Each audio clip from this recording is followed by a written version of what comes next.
Hello，大家好，朱春勞喺氹仔官也街口隔離嘅氹仔街市最近改裝完成，煥然一新啊！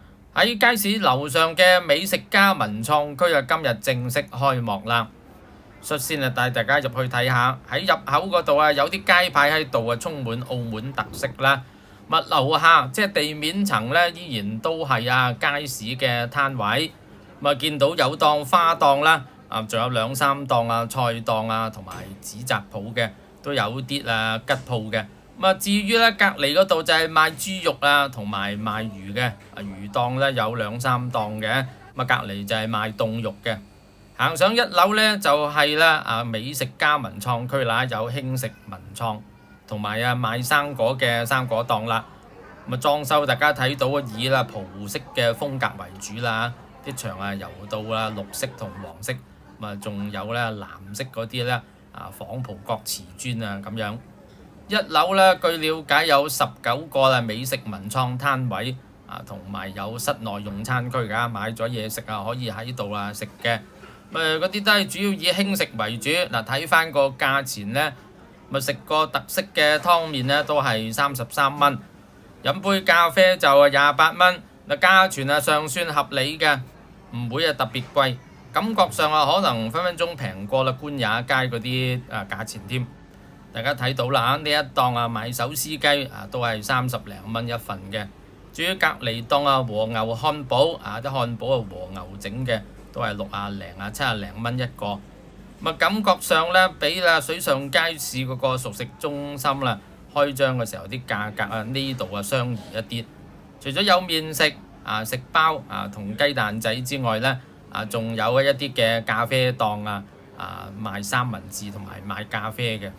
據市政署話20名經營嘅人士都係澳門嘅中青年為大眾提供風格多元而且具澳門特色嘅美食。同啲經營嘅商戶傾過佢哋都希望未來政府多啲宣傳同埋增加座位坐多啲人，希望吸引更多市民遊客入街市嗰度幫襯啦。喺嗰啲熟食檔隔離仲有生果檔嘅有幾檔生果檔嘅。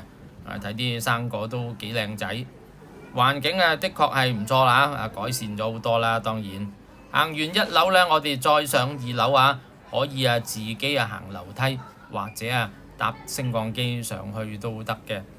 2樓室內部分設有一個咖啡茶座攤位啦。